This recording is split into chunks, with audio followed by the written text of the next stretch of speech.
Ellen Rapoport, welcome to An Actor Despairs. How are you doing? I'm good. Thank you for having me. Thank you for being here. It's incredible. And the timing is almost divine because your show, season two, The Minx, is coming out today. And almost exactly a year ago, I got to speak to the number one on your call sheet and Ophelia and did an interview with her. And she's so incredible in that show. And that was an introduction to this show. And I'm an actor, but I do this podcast. It just kind of became a thing during COVID, but occasionally, opportunities present themselves, and Ophelia seemed really cool, and I really hadn't heard of the show, to be honest. And that was the first show in a long time that I just blew through, and then I think I watched like half of it again. It was incredible, and what you did with the show, mixing like messaging and comedy and humor and something so real. It's just an amalgamation of so many different things, and I have such respect for. I mean, you're doing the thing that us actors can't do, which is create something out of nothing. And that's the reason we're in this strike right now is, people aren't valuing that, which is unacceptable in my opinion. But the work you're doing is exceptional. And I'm so excited to get to talk to you. And I hope you know that you're really doing such amazing work. Thank you so much. And that's really kind of you. But I also would say that we'd be nothing without our actors. And, I think that having them say the lines is not just, people reciting things that I write. Like they truly bring so much to themselves to these characters. And I feel like they give them soul in a way that like I never could have imagined when writing them. But if it's okay with you, before we get to the work, let's start from the beginning. Where did you grow up? I was born in Russia. I was a Russian immigrant. I Wow. lived there for 4 years, and then my family moved out here. And we were briefly in New Jersey. My parents were doctors, so they had to redo their medical training once they Wow. got here because, I mean, it's kind of a good thing. You don't want like people Yeah, who were taught European, under Indian. Yeah. communism. Like it's fine. So they started in New Jersey, and then my dad got a cardiology fellowship that was in a compressed period of time after that. So we moved to Minnesota. And then while we were in Minnesota, they were able, my mom's parents, my grandparents, moved to Chicago, where my grandfather, he was like maybe, I don't know, in his 80s, got a job as a professor of mechanical engineering. Um, and so that was where he got the job from Russia. And so that's where we ended up. And so do you feel like that's kind of where your roots were most planted, was Chicago? Um, yeah, I mean, it was the Chicago suburbs. Yeah, Which that's one? where Deerfield. Oh, my dad from Elgin. Oh, that's so funny. Yeah. Yeah, that's where I went to junior high and high school, some elementary school. So that does feel like home, although I don't really get back there that much. I understand. That's interesting. And then obviously moving around can be really intense, but then, being an It immigrant was as well. intense. Yeah. How did you navigate that? Like do you remember it much or I feel like I lied about it a lot because anytime I would start a new school, they were like, "This is Ellen. She's from behind the Iron Curtain." And I'm like, "This is not helpful." and this is So right out of the Cold War. Not to age you, I'm sorry. yeah. Yeah. Yeah, yeah, No, it's like right after the Cold War. I'm like, yeah. nobody wants to know this. Like, it's not helpful to my popularity as a person, and my social status in this school. So I really feel like I tried to downplay it. And I think like if I were a character, my I want song would have been like, I just want to be normal. I want to be on the cheerleading squad. That's Like, I don't want to have a half cousin at my school who has a full beard and mustache at age 8. oh Like, my I God. just want I to be just saw, cool and yeah. normal. And then talk to me about the arts. Your parents obviously had medical backgrounds. When did you start getting interested into like film or TVs, books, literature, all the above? Yeah, I mean, I was a huge reader. I was kind of a nerd. I read all the time, nonstop, things that were too old for me. Russian Watched a lot of literature TV. or oh, No, okay. like Judy Blume and like I remember doing like a report on flowers in the attic Nice. when I was like 8, and you had to go to the librarian. Oh no, it wasn't Flowers in the Attic. It was another one. It was My Sweet Audrina, which was another VC Andrews book. Like I really liked salacious trash. And I feel like I didn't even understand how traumatized I was about to make the librarian. And I'm like, okay, so there's this girl and she keeps having flashbacks or, like visions of another version of herself. And her name is Audrina, and her family had like an older daughter named Audrina, her older sister who died. And she was like raped in the woods by boys. And it's like this really like Southern Gothic mystery. And then at the end, can I spoil My Sweet Audrina? It's Yeah, of really old. course. Yeah. And then at the end, she finds out that she is Audrina and Wow. she had electroshock therapy and her family has been lying to her. It's a really fucked up book. And I just remember the librarian was like, where did you get this? And by the way, I can't believe nobody's made that movie. Yeah, I know. Well, I mean, now we're gonna have to option it, but Now it's a free idea. But yeah, so I was always reading. I just never knew that that was like a job that you have. It was like a very squarely Midwestern existence. Um, so everyone was like a doctor or a lawyer or worked in business or, it just never even occurred to me to do anything arts oriented, which is how I ended up in law school. wow. Um, I know I'm a In lawyer Chicago or at Harvard. wow, look at you. So you're very academic. You know what? It wasn't that hard. I don't know. It's not that hard of a place to graduate from. Once you're in, they're like, you're fine. But I remember I some, think, sorry to interrupt, I apologize, but I think for most people listening and students around the world, it's the idea of like the middle school, high school preparation it takes just to get in is like right, the accomplishment in it of for itself. sure. But Yeah. I also feel like it was a lot easier back then. But no, Maybe, it was but it was hard. your show's I could amazing, never get so in now. I would bet against that, but I with never respect, ever would get into my college or my law school if I were applying now. It's a really different world and I think so competitive and that these is true. kids are so much smarter and so much accomplished than we were. Like I didn't know anything. But yeah, so I became a lawyer. And if you don't mind, I mean, I just to touch on it for a second, how was college for you? I mean, what? College was amazing. Yeah, being away from I your didn't, parents. yeah, I went to Cornell. I didn't, Harvard Okay, was just law Cornell for school. undergrad, and then Harvard Law. Cornell, friend. It was great. It was really, really fun. I had a big group of friends. I loved being loved being able to choose my own classes. I loved the format of, one test every 2 months. It wasn't like this constant grind. I was never really great with that. I wasn't that academic, honestly. Were the parents the ones that wanted the Ivy League laurels, or it just worked out No, that way? I don't know. I feel like I don't even know why I liked Cornell. I'm not even sure if I visited it. Yeah, It's Ithaca is just such a like weird. weird. Yeah, I don't know. I don't know what I was thinking. I applied to a lot of schools, and it was the best one I got into. I don't know. It just seemed kind of pretty, and I was so suburban. I wasn't ready to live in a city or anything. I just wanted, I guess it's like the same thing as wanting to be a cheerleader. I wanted the college experience, the yeah. traditional college experience, like, you know, leafy paths and ivy, brick. Wow. And were you still a voracious reader at this point?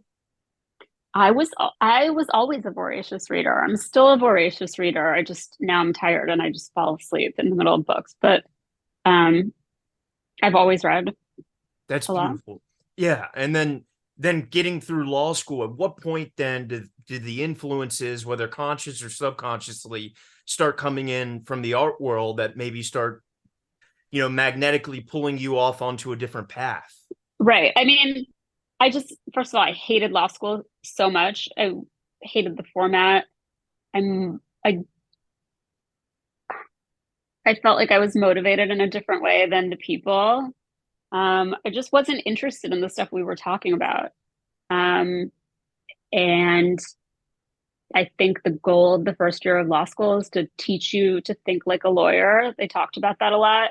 So it was like, it was rewiring your brain in a way that kind of gets rid of the emotion. Like emotion is just a tool Oh, used, just a tool. Like you're not really, like it really teaches you to think logically. I think it clinically, clinically, yeah. like, and it also makes you really annoying. I feel like you're that person who's like, why don't you serve Diet Coke? Like, what is the policy Oh, behind it? Karen. So A Karen.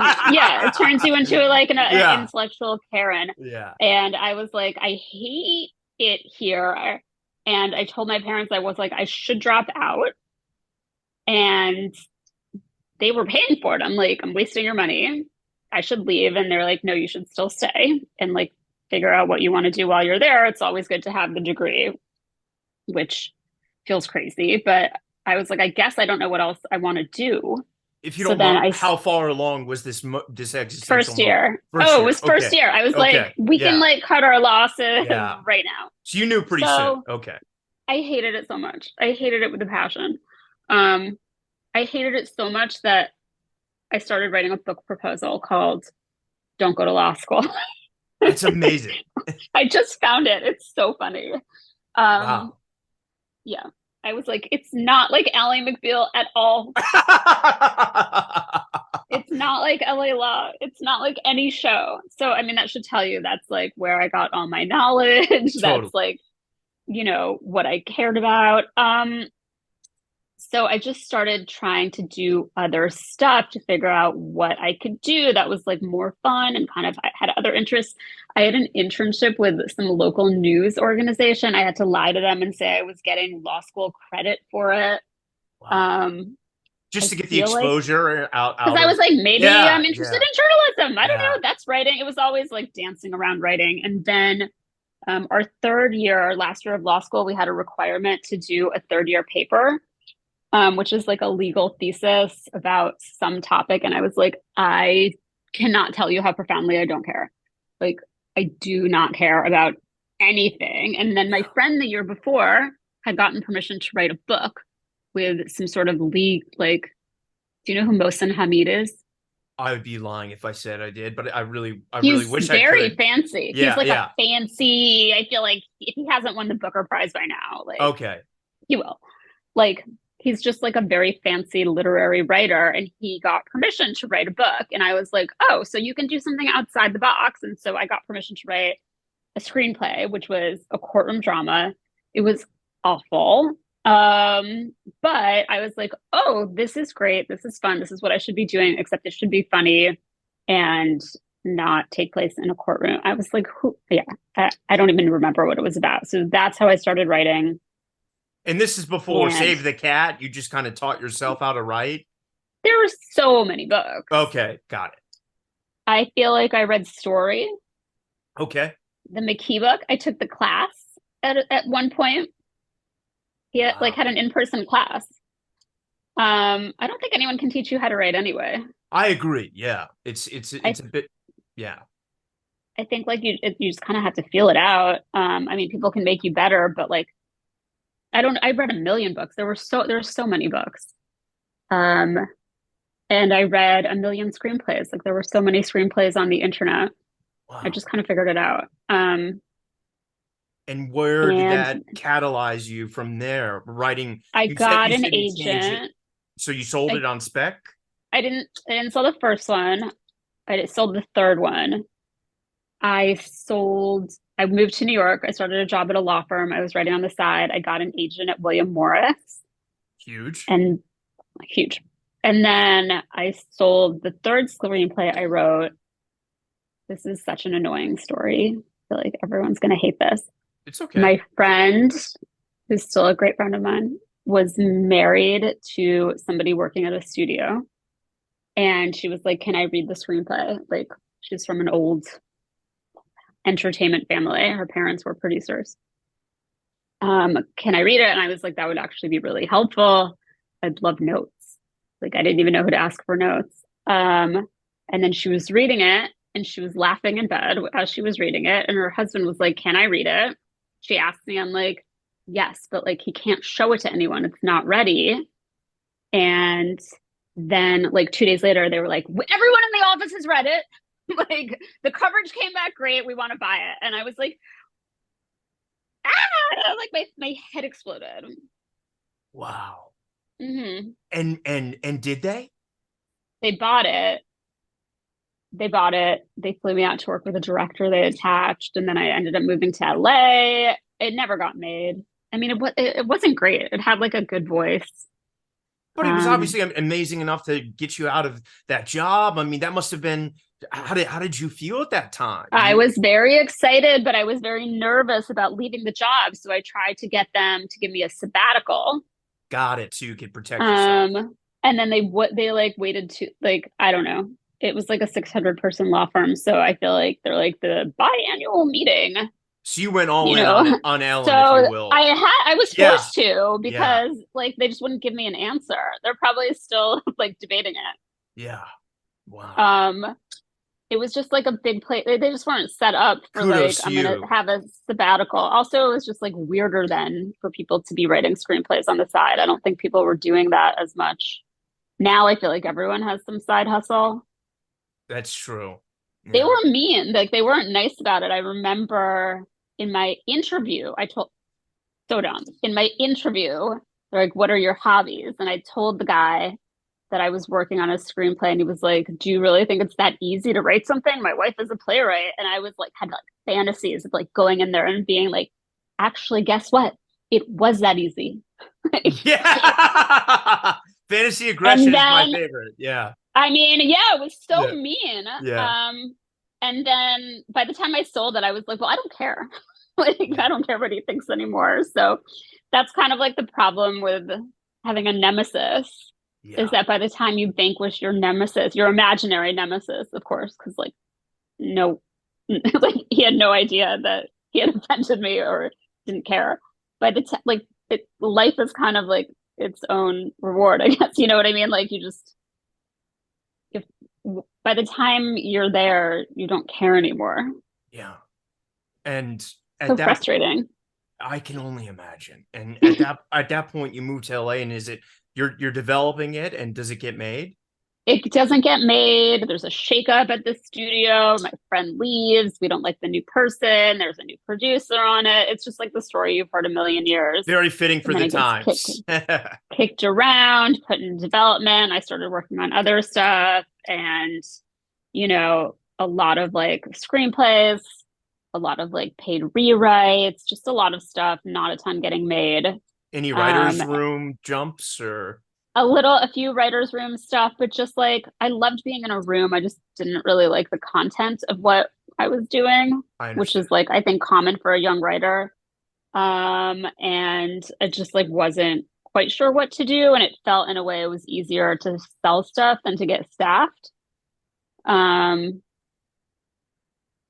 I just I don't know that I ever like presented well in like I don't know. I feel like the right person on staff is like, I really want to help you execute your vision. And I was so dumb. I'd be like, these are the things that are wrong. I Like understand. I wouldn't have hired, I would never hire me in a million years. Yeah. Um, so I don't know, just kind of felt my husband was had to switch from features to TV. And I was like, oh, it's so interesting. Like people tell you what's happening in the project and like ask your opinion. And um, Is this then you get during to be peak in charge of TV something. then? It was actually pre-peak TV. I mean, I Okay. think it was like pre-peak TV, but like just the difference in how people were treated and writers in television versus movies um, was jarring. And I just felt like I just always had more luck with selling TV stuff. I, must have sold like 15 pilots. Wow. So you were conceptualizing things left and right. Yeah. That's amazing. Yeah.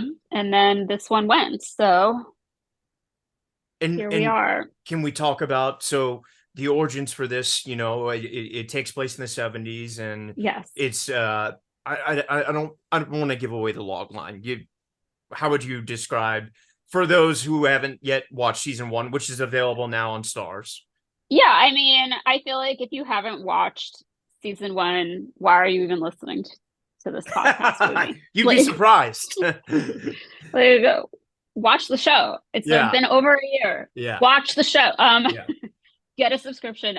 It's basically about this woman, Joyce Prigger, who is this feminist in 1970 to Los Angeles, and she is a very passionate, hardworking, earnest academic person with a lot of personal foibles. She's trying to sell a magazine that's, let's say, a version of Ms. Magazine, geared toward women, geared to explaining feminism. And the only person who wants to publish it is a man named Doug Renetti, who is a softcore smut pornographer, and who sees the value in monetizing the women's movement and doing a magazine for women. It's just the catch is that he thinks that part of selling a feminist magazine to women involves putting in naked men and, meeting women, not just in terms of like academically, but also sexually and, advocating for sexual equality as well. That's why I had you do that. That was so beautiful and so eloquent. Thank you. I'm so sorry I made you do that, but thank you for your service on that. And it's incredible, guys. It's riveting, it's funny, and it's deep, and it's intellectual, and it speaks more, I think, directly to issues that are going on than shows that are not comedic. And that's what I find so brilliant about your writing. And I guess, for me, a question for you is like, intentionality. When you created this, did you see it as I don't want to say it's not really a tragedy, but there's, serious moments, but a comedy, so to speak, or did it take? I saw it as exactly what it became. That was always the tone in my head. I pitched out that scene where Joyce and Doug first meet. That was in all the pitches. We weren't sure if it would be an hour or a half hour. But like, even if it were to be an hour, it would have that kind of, the tone was always the tone, which I think is like actually like kind of chaotic if you think about it. Like it really does have like a lot of lighthearted comedy mixed with drama, but I feel like it works. Yeah, it absolutely works. It works for me, and I can only please myself. And you've pleased so many people, and so many people listened to the Ophelia interview and loved it and loved your work. And it's such an incredible show. And, I hate to bring up the elephant in the room, but you guys were in the middle of, or towards the end, right? In like the third part of production when you found out. We were on the tech. I was on the tech scout for the last episode, which I was also directing. Wow. It was really crazy timing. So it was me and like 40 electricians in a really big parking lot when they called me. And they did call you. It wasn't through the press. No, Lionsgate called. Yeah. Lionsgate called me. HBO Max didn't call me until days later. Wow. The audacity. No. It's LA. Nobody delivers the bad news themselves if they don't have to. Yeah, I guess that's true. God, that's so I awful. delivered the bad news personally to all the actors. And you had faith in Lionsgate and in the show enough to not despair, pun intended, title of the show. Well, I was not. It was a trip. Like it was really. This was never something that we had talked about. I just like didn't even consider this as in the realm of possibility. Yeah. So it was like as if somebody was like, an alien attack is coming. Like I had spent about as much time considering an alien attack as I had the idea that we would be written down. Like it wasn't, we were like one of the first. It didn't exist. We were also, right? It didn't really exist. Yeah. It existed for stuff that was completed. We were like in production. They hadn't even seen it. They'd seen like 2 episodes and liked them, So it felt really bonkers. And I guess they had a December 15th deadline to do it, which is why it happened when it happened. So the news was delivered to me in a good news, bad news sandwich of like, love what you're doing. We're being written down. We already have some interest. So they had waited to tell me until they thought the story was close to leaking, which I completely appreciated. I did not want that information. Then, then I wasn't allowed to tell anyone. It was just the only people that knew were me, Paul Feig, who's our non-writing EP, and Dan Mignante, who's also a non-writing EP and was on set with me every day. And so we would just be looking at each other like, this is fucking Wow. weird. But like we Yeah. couldn't, first of all, like I just didn't want to, I wanted to give a good news, bad news sandwich. Yeah. I just like can't even imagine how much that would fuck with your performance. Yeah. But yeah, at a certain point, they were like, the story's going to leak. You should tell the actors over the weekend. So I had to call everyone individually and deliver that bad news. And then it was like, I really was hoping the story wouldn't come out until we were wrapped because we only had 5 days left. And it came out like I had like a half hour notice. So we were Wow. shooting. The story came out and I had to like tell the crew, I mean, it was a weird day. Yeah, it's that saying, comedy's the overwhelming presence of tragedy. But you piled through and you finished. And I mean, how did that feel to then you said you had 2 episodes left? No, we had my episode that I was directing, and then Okay, we had reshoots. And got it. mercifully, my friend Sherry Appleby was directing the reshoots on the day that the story broke. So I was like, at least I'm not directing today because I think that would have been hard. I mean, my phone blew up, it was like everyone I'd ever known was contacting me. Yeah. Um, but yeah, we had 5 days left to get through.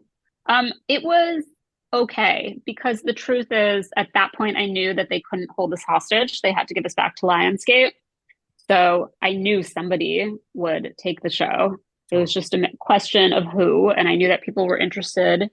And at the end of the day, I tried to explain to the crew like HBO Max only distributed us in North America and Latin America. Everything else was controlled by Lionsgate. Like internationally, like in the UK where Ophelia is right now, like it's on Paramount Plus. It'll remain on Paramount Plus.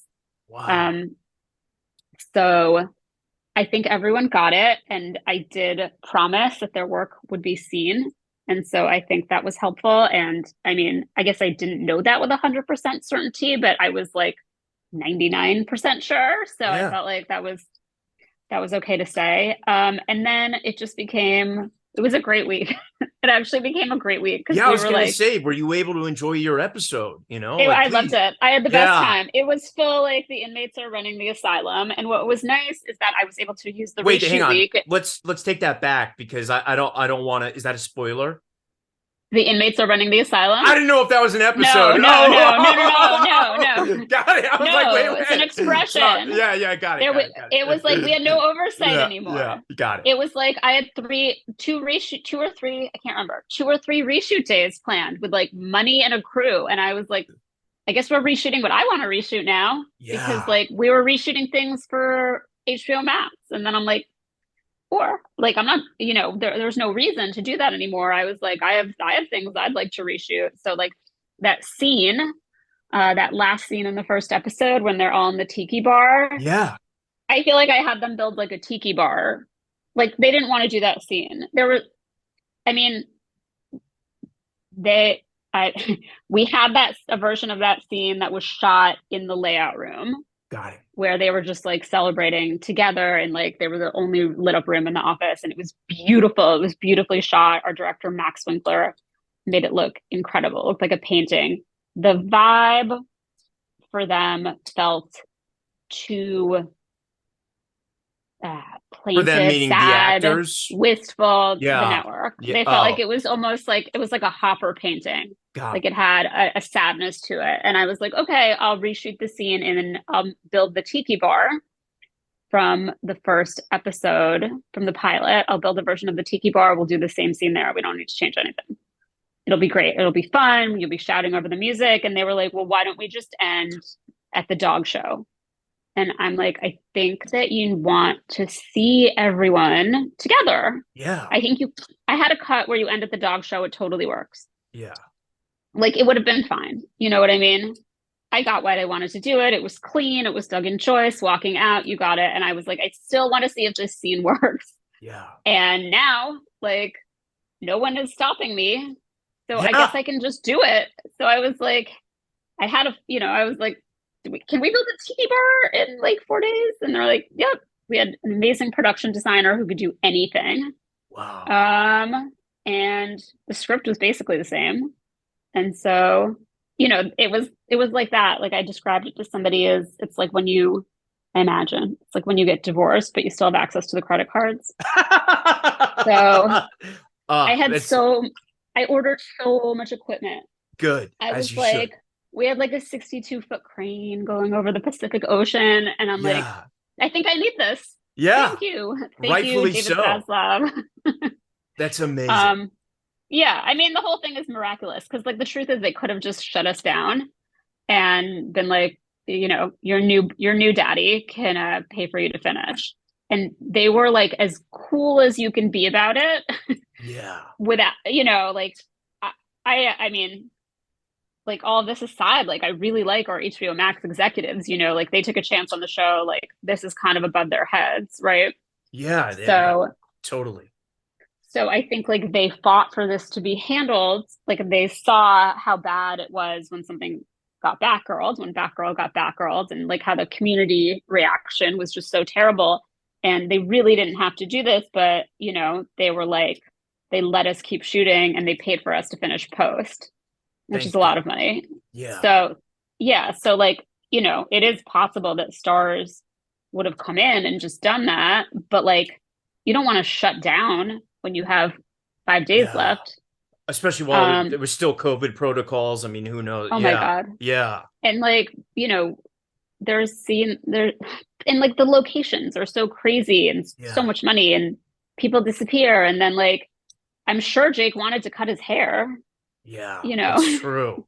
We Wow. had a reshoot in that first season and I was like, I know we're gonna have a reshoot after Christmas. I'm like, if you have to cut it, I understand. It's like, I get it. It's so itchy, but like, you're going to be in a wig and it's not going to look right. But like, I get it.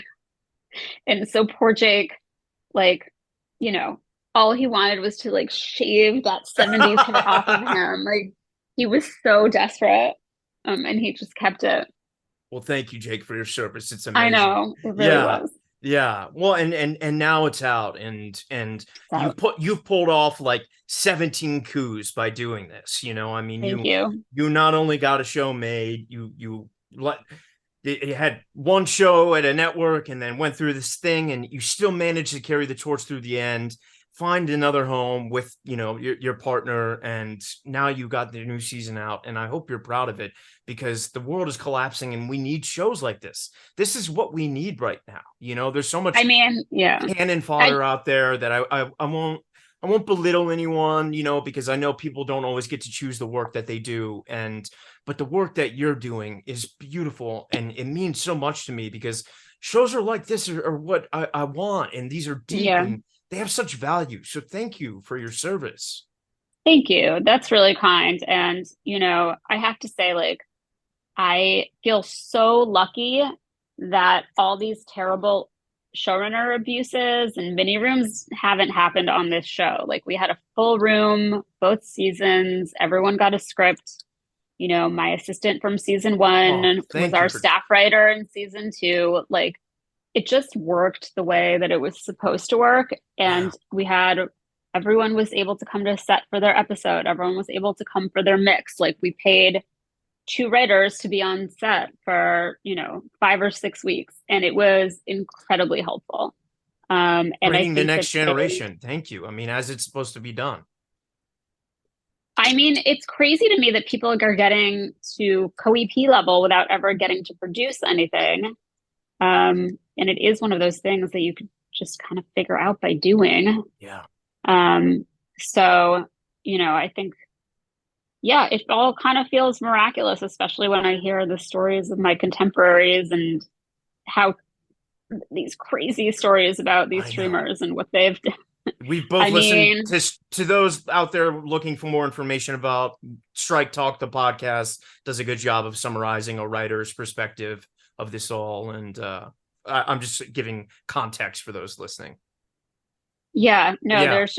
there's a lot of abuses, and I just don't think that it's the way that these companies are being run are a good way to to foster creativity, you know, like we're not Whatsoever. making peanut butter and putting Yeah. it in jars. Like you have to have you know, you do have to create an atmosphere where people will do their best work. I mean, I guess that's in any company, but especially when you're asking people to be creative and to go into an office and be like, this terrible thing happened to me and my mom, and now I'm going to put it on TV, Yeah.